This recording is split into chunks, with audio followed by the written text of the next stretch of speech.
Continuing my conversation with U.S. Congressman Jim Hagedorn from the 1st District, and that covers all of southern Minnesota.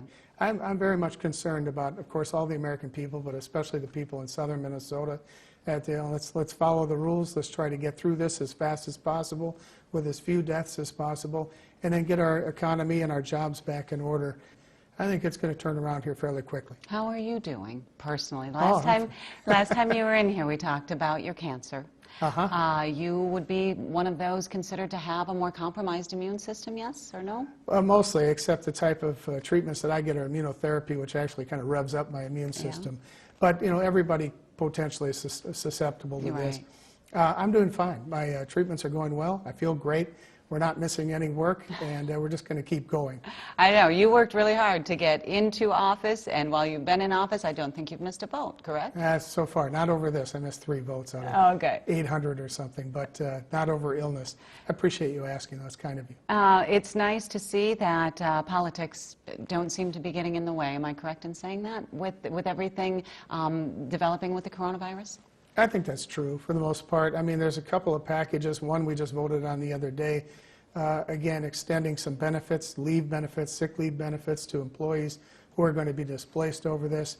Obviously, there's been a lot of closures across the country, even here in Minnesota. Yeah, our small businesses are going to take a hit. It is, and we need to make sure that what the packages that we do put together moving forward are going to accommodate our small business owners, other business owners, and of course the employees who are displaced. We don't want people going broke, being harmed, and things like that.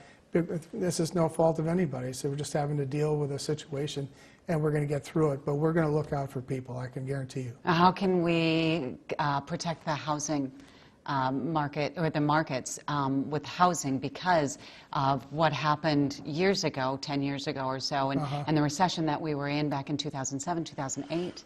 Well, I think, that was more of the credit market freezing up and some things of the banking system. This is going to be a little bit different. It's more personal with these, especially small business closures and people losing their jobs for a temporary period of time, so we have to make them whole. I think the economy, as the President said, is once we get past this, we try to get past it as fast as possible. That's why they're taking these incredible steps.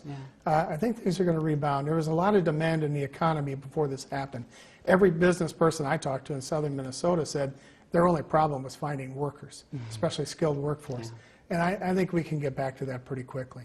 You do see some other things going on. Look, you go to the grocery stores and some of the shelves are empty. A lot of them. Last night I was at the Hy-Vee in Fairmont. You couldn't even buy hamburger, right? It was all gone. It does bring up something else, as much as serious as this is, and it is, and we want to get past it. Think about our food supply. And in the future, we have an incredible thing going on in our country with our agricultural system and our farmers that work hard and the people in agribusinesses that give us that food supply every day. And we're going to continue to work on that, make sure we keep infectious disease away from our livestock, and to make sure that the American people don't have to worry about things like that. I appreciate that, and all the work that is getting done, whether it's in Washington, through technology or whatnot. Thank you. Okay. Well, thank you. It's nice to be with you. All right. We'll be back.